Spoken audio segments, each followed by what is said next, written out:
Hello friends, તૃષાની રસોઈમાં તમારું સ્વાગત છે। આજે આપણે જે લોકો ચાટના શોખીન છે તેના માટેની રેસીપી લઈને આવ્યા છે। આજે આપણે બનાવીશું છોલે પાપડી ચાટ। સફેદ ચણા લીધેલા છે, મેં એને 6 થી 7 કલાક પહેલા પલાળી દીધેલા હતા, તો સરસ પલળી ગયા છે। હવે આપણે એને પહેલા બાફી લઈએ। ગેસ ચાલુ કરી અને કુકરમાં હું 2 ગ્લાસ જેટલું પાણી ઉમેરીશ ને એમાં આપણે આ જે ચણા પલાળેલા છે તે ઉમેરી દેશું ને એમાં હું આવડું નાનું 1 નંગ બટેટાનું ઉમેરીશ। આપણે એને વચ્ચેથી કટ કરી ને 2 ભાગ કરી અને ઉમેરી દેશું ને એમાં હું થોડુંક નિમક ઉમેરી દઈશ, જેથી કરીને સરસ બફાઈ પણ જાય અને ચણામાં સરસ નિમક ચડી જાય। હવે આપણે આને ઢાંકી અને 4 થી 5 વિસલ કરી લેવાની છે। ચણા એકદમ સાવ બફાઈ જાય એવી રીતે બાફવાના છે અને વચ્ચે ચેક કરી લેવાનું, ના બફાણા હોય તો પાછી 1-2 વિસલ કરી લેવાની। આને હું 5 વિસલ કરી લઉં, 4 થી 5 વિસલ હું કરી લઈશ।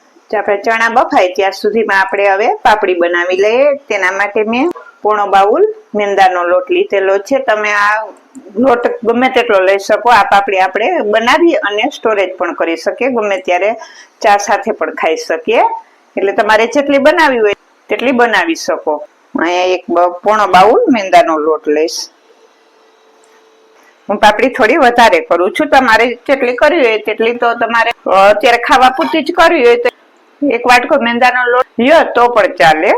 એમાં હું 1 ચમચી નિમક નાખીશ, સ્વાદ પ્રમાણે નિમક, ને 1 ચમચી આખું જીરું એને આપણે હાથેથી સહેજ ક્રશ કરી નાખશું અને મોણ માટે હું ઘી લઈશ। ઘી તમે ગમે તે જામેલું કે આવી રીતનું મેલ્ટ થયેલું કે ગમે તેવું લઈ શકો। 2 ચમચી ઘીનું મોણ નાખીશું આપણે, જે રેગ્યુલર આપણે ઘરમાં ચમચી હોય તે ચમચીથી જ મેં મોણ નાખેલું છે। આ બધું સારી રીતે મિક્સ કરી લેવાનું છે। પાપડી આપણે ઘઉંના લોટમાંથી પણ બનાવી શકીએ, અડધો ઘઉં અડધો મેંદો તે પણ કરી શકીએ। તમારે જે રીતે બનાવી તે રીતે બનાવી શકો। નકરા ઘઉંના લોટની પણ બનાવી શકો ને અડધો મેંદાનો લોટ અડધો ઘઉંનો લોટ પણ લઈ શકો। હવે આપણે એમાં પાણી ઉમેરી અને તેની સરસ સોફ્ટ કણક બાંધી લેવાની છે। આમાં 1 ચમચી જેટલું તેલ નાખી અને લોટને કેળવી લઈશ। આપણી આ કણક બંધાઈને તૈયાર થઈ ગઈ છે। અને આપણે બહુ કેળવવાની જરૂર નથી, થોડીક જ આપણે તેલ નાખી અને એને થોડીક જ કેળવવાનું છે। અને આ રીતનો એકદમ જે આપણે રોટલી પરોઠાની જે કણક બાંધીએ તે રીતની કણક બાંધીને તૈયાર કરી લેવાની છે। હવે આપણે આને 2 ભાગમાં વહેંચી અને હું 2 મોટી રોટલી વણી લઈશ। આને આપણે રેસ્ટ આપવાની પણ જરૂર નથી, અને હું આને વણું તે પહેલા તેલ પણ ગરમ મૂકી દઉં, જેથી કરીને આપણે વણી લઈએ તો તેલ આપણું સરસ ગરમ થઈ જાય। હવે આપણે જે લુવો બનાવેલો છે એની હું રોટલી વણી લઈશ। રોટલી હું પાટલા ઉપર વણું, તમે ડાયરેક્ટ પ્લેટફોર્મ ઉપર પણ મોટી રોટલી વણી શકો। તમે જોઈ શકો છો હજી એકદમ ઠીક છે, એટલે હું હવે નીચે પ્લેટફોર્મ ઉપર એને વણી લઈશ।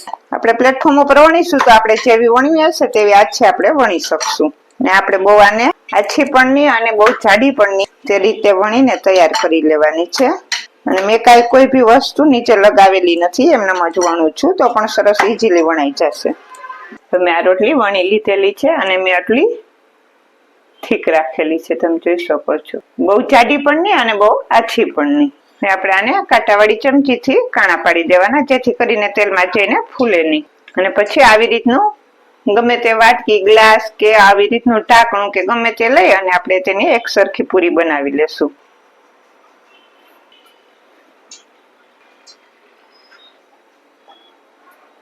તમે જોઈ શકો છો એકારે કે જાજી બધી પૂરી બનીને તૈયાર થઈ જશે। હવે જે એનો સાઈડનો ભાગ છે એ આપણે પહેલા બહાર કાઢી લેશું।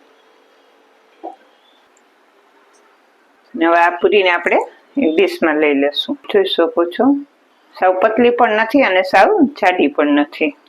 આ રીતે હું બીજી પણ વણીને તૈયાર કરી લઈશ। આ રોટલી પણ વણાઈ ગઈ છે, હવે એને પણ હું આ રીતે જ કટ કરી લઈશ। આનો પણ સાઈડનો ભાગ આપણે બહાર કાઢી લેશું। આ રીતે હું હવે બધી પૂરી બનાવી અને તૈયાર કરી લઈશ। આ બધી પૂરી બનીને તૈયાર થઈ ગઈ છે। હવે આપણે એને ગરમ તેલમાં સરસ તળી લેશું। આપણે તેલ એકદમ ફાસ્ટ નથી રાખવાનું, મીડિયમ ગેસે જ એને તળવાની છે, જેથી કરીને એનો કલર બદલાય નહીં। જોઈ શકો છો એકદમ ફાસ્ટ તેલ નથી, મીડિયમ જ તેલ છે। આ પૂરી તળાઈ ગઈ છે. આપણે એને મીડિયમ ગેસ ઉપર સરસ તળેલી છે. તેનો કલર પણ સરસ એકદમ વ્હાઈટ જળવાઈ રહ્યો છે, તમે જોઈ શકો છો. અને હું બહાર કાઢી લઈશ. આ જ રીતે હું બીજી પણ તળી લઉં. ફાસ્ટ ગેસ રાખશો તો શું થશે કે એનો કલર બદલાઈ જશે ને કાચી પણ રહી જશે.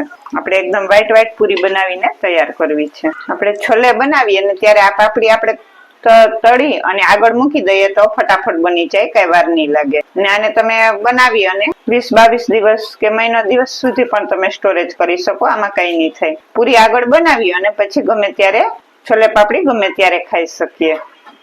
તો પછી છોલે બનાવતા કઈ વાર નહીં લાગે. હવે આ બેચ પણ સરસ તળાઈ ગયો છે. આને હું બહાર કાઢી લઈશ.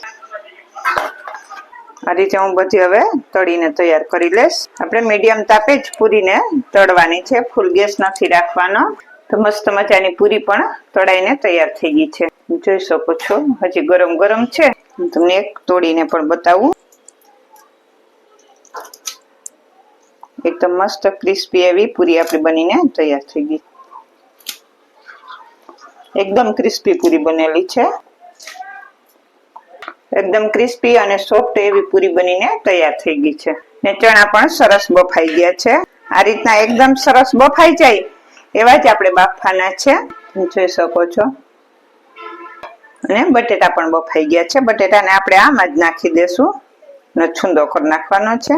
ને જો ચણામાં પાણી થોડુંક જાજુ હોય તો કાઢી લેવાનું, પાણી નથી રાખવાનું. ચણામાં થોડુંક પાણી હશે તો ચાલશે, જાજુ પાણી નથી રાખવાનું, કેમ કે આપણે થોડોક વઘાર કરીશું એટલે થોડુંક પાણી હશે તો તે ઓળી જશે.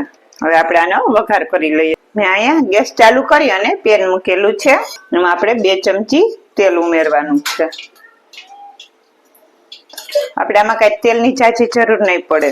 તેલ ગરમ થાય એટલે આમાં અડધી ચમચી આખું જીરું, અડધી ચમચી થી ને પણ ઓછી હળદર, હિંગ અને 4-5 મીઠા લીમડાના પાન. તેનાથી એનો ટેસ્ટ બહુ સરસ આવશે. જે આપણે આ છોલે છે તે આમાં ઉમેરી દેશું. અને છોલેને આપણે આ રીતે થોડાક મેશ કરી લેવાના, એકદમ બફા દેવાના, જેથી કરીને આપણે આ રીતે ચમચાની મદદથી એને દબાવીશું તો સરસ મેશ થઈ જશે.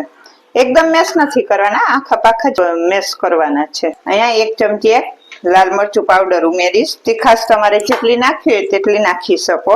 થોડું ધાણા જીરું પાવડર અને મિક્સ કરી લેશું. અને મેં નિમક બાફવામાં ઉમેરેલું હતું એટલે અત્યારે માપે જ છે, એટલે હું નિમક નથી નાખતી. તમારે ટેસ્ટ કરી લેવાનું, જો નિમક ઘટે તો અત્યારે નાખી દેવાનું. તો સરસ આ થઈ ગયું છે. આપણે ઉપરથી લીલા ધાણા ભાજી ઉમેરી દેશું. અને આટલા થીક જ રાખવાના. મેં તમને કીધું તું પાણી હોય તો નિતારી નાખવાનું, નહીતર શું થશે કે રસો થઈ જશે અને આપણે આને પાપડી ઉપર એસેમ્બલ કરવાનું છે. તો પછી પાપડી ઢીલી થઈ જશે અને ખાવાની પણ તમને નહીં મજા આવે. અને હવે ઉપરથી હું ગરમ મસાલો ઉમેરી દઈશ. હું અહીંયા અડધી ચમચી જેટલો જ ગરમ મસાલો ઉમેરીશ, બહુ જાજો નહીં ઉમેરું. અને હવે ગેસ ઓફ કરી દઈશ અને સારી રીતે મિક્સ કરી લે. આપણા છોલે તૈયાર થઈ ગયા છે. આપણી ચાટણી બધી વસ્તુ તૈયાર થઈ ગઈ છે. એમાં મેં દાડમના દાણા લીધા છે, સેવ લીધી, ડુંગળી લીધી, ટમેટું, ધાણા ભાજી, ગ્રીન ચટણી, મીઠી ચટણી, આપણે જે છોલે બનાવેલા છે એ અને પૂરી. હવે આપણે તેને સર્વ કરીએ. આપણે એને સર્વ કરીશું. તો પેલા પૂરી મૂકીશું. આપણે જે ઉપર છોલે બનાવેલા છે તે મૂકીશું.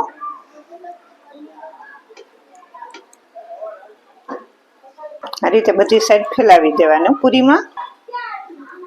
હવે આપણે ઉપરથી ઝીણી સમારેલી ડુંગળી ઉમેરીશું,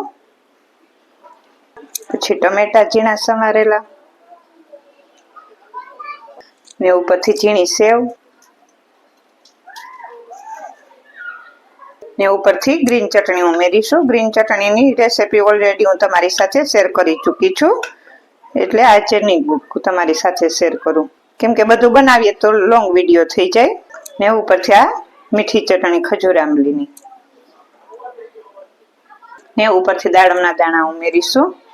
ચાટ હોય એટલે દાડમ તો જોઈએ જ. દાડમ હોય તો તમે ઉમેરી શકો, ના હોય તો સ્કીપ પણ કરી શકો. ઉપરથી લીલા ધાણા ભાજી, ને ચાટ છે તો ચાટ મસાલો તો જોઈએ જ. ઉપરથી થોડોક ચાટ મસાલો નાખીશું. તો તૈયાર છે છોલે પાપડી ચાટ. તો આપણો આ પાપડી બનાવેલી હોય તો તમને કઈ વાર નહીં લાગે ડીશ તૈયાર કરતા. અને આપણી પાપડી પણ બહુ સરસ બનીને તૈયાર થઈ ગઈ અને આપણા છોલે પણ સરસ તૈયાર થઈ ગયા છે. મસ્ત મજાની જોઈને જ ખાવાની ઈચ્છા થઈ જાય એવી આપણી છોલે પાપડી ચાટ બનીને તૈયાર છે. તો આજની આ રેસીપી તમને સારી લાગે તો લાઈક શેર અને સબસ્ક્રાઈબ કરજો.